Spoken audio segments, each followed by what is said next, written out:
Congress is careening toward the first shutdown in more than 4 years, with Republicans and Democrats at a seemingly intractable impasse over government funding and the fates of young immigrants facing deportation. Though House Republicans voted Thursday night to keep the government open, the real drama is in the closely divided Senate, where it's unclear what, if anything, can clear the chamber's supermajority threshold. The Senate couldn't even agree on holding a vote on Thursday night, adjourning after Senate Majority Leader Mitch McConnell spurned Minority Leader Chuck Schumer's request to hold a vote and, assuming it failed, restart bipartisan negotiations on immigration and government spending levels.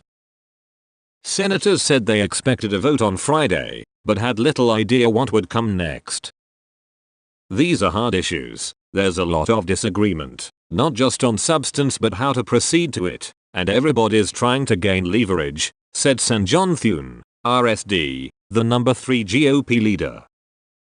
The uncertainty came just hours after House Republicans put weeks of internal squabbling behind them and secured votes for a spending plan to keep the government open for another 4 weeks. The vote was 230-197, with 11 Republicans in opposition and 6 Democrats crossing the aisle to back it. The Senate voted to open debate on the bill late Thursday, but the plan's prospects in the Senate are dicey at best, with no apparent hope of winning the required 60 votes to break a filibuster. Some GOP lawmakers said they intend to vote against it, arguing that repeated short-term funding measures harm the military, and a sizable block of Democrats have also come out in opposition because it does not address the fate of hundreds of thousands of young immigrants at threat of being deported. The end game appears to be either a much shorter extension of government funding and rapid negotiations, or a shutdown and finger-pointing. "I'm not going to vote for 30 days more of chaos," said Sen. Lindsey Graham, RSC. McConnell lit into Democrats on Thursday evening for taking a hard line on linking the expiring Deferred Action for Childhood Arrivals program to the government funding fight. He said the House's bill reauthorizing a children's health insurance program and keeping the government's lights on should be an easy yes vote for any senator. "My Democratic colleagues demand on illegal immigration at the behest of their far-left base have crowded out all other important business," McConnell said. "I think the American people clearly would not expect us to act this way." Schumer shot back, "The leader is looking to deflect blame, but it just won't work. We all know what the problem is. It's complete disarray on the Republican side." The two-party leaders spent much of Thursday evening bickering on the Senate floor. Federal funding runs out at midnight Friday. If there is no spending plan in place by then, the federal government will begin to shut down non-essential operations, a crisis that both parties and the White House say they desperately want to avoid. Speaker Paul Ryan, RWIS, called on Senate Democrats to drop their opposition to the funding proposal, which would keep federal agencies open through the 16th of February. House Republicans also added tens of billions of dollars of funding for a popular children's health program in a bid to win more support. Sen. Schumer, "Do not shut down the federal government," Ryan told reporters after the House vote. "It is risky, it is reckless and it is wrong."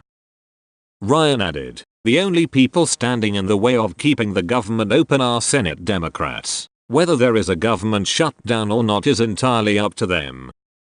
In order to win Thursday's vote, Ryan struck a deal with Freedom Caucus conservatives shortly before a scheduled floor vote on a spending provision. The agreement, which promised the group a separate vote on military funding, is expected to yield enough votes to secure passage of the spending bill in the House.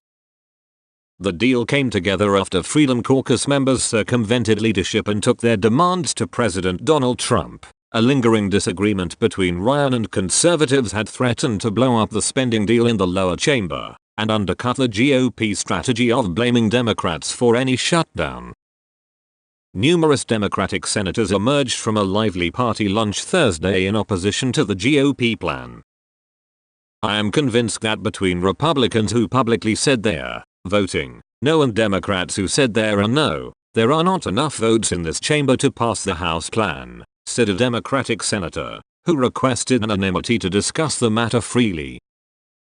The sentiment was confirmed by a Democratic aide and another senator. McConnell told his members in an email obtained by Politico that he intends to keep the chamber in session through the weekend if a shutdown occurs. Republican senators also discussed the possibility of a much shorter spending bill at a Wednesday lunch, hoping to keep the pressure on Congress to hammer out a large agreement rather than punt on contentious spending and immigration issues. Democrats and some Republicans appear willing to back only a spending bill lasting several days, hoping the small window would kickstart negotiations on a plan to protect hundreds of thousands of young immigrants from being deported.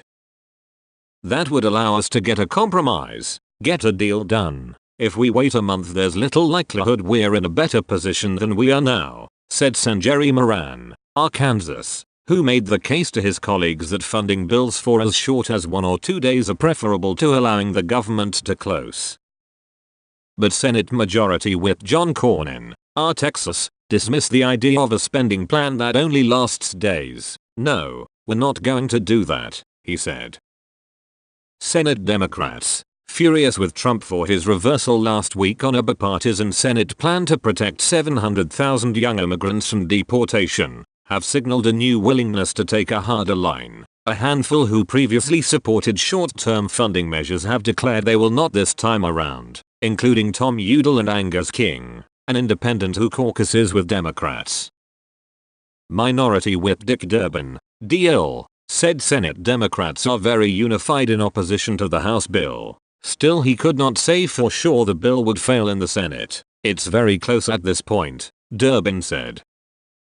Several Republicans, like Graham and Rand Paul of Kentucky, indicated they can't support the House either, imperiling the GOP's unity in the Senate. McConnell tried to stop the bleeding in a Thursday email to his conference by warning other Senate Republicans against siding with Democrats. "This is an irresponsible position. I hope not a single Republican is inclined to join them." McConnell prevailed on semi-grounds. RSD, who had said he opposed the House bill but reversed course, saying he'd made a deal with the House for more defense funding. The House GOP spent Thursday morning doing damage control after Trump tweeted criticism of their spending bill, all while trying to whip the GOP votes needed to pass the text through their own chamber. In a Twitter broadside that rattled Republican nerves, Trump blasted the GOP congressional leadership's decision to attach tens of billions of dollars in funding for a popular children's health program to the spending bill. That money is a key part of the GOP's effort to pick up Democratic votes. "CHIPS should be part of a long-term solution, not a 30-day or short-term extension," Trump said, referring to the Children's Health Insurance Program. Speaker Paul Ryan and other House GOP leaders had attached the funding to the spending package in a, so far failed, effort to win Democratic support. Ryan spoke with Trump about the matter afterward, and by lunchtime, the White House issued a statement clarifying that the president supports passage of the stopgap measure.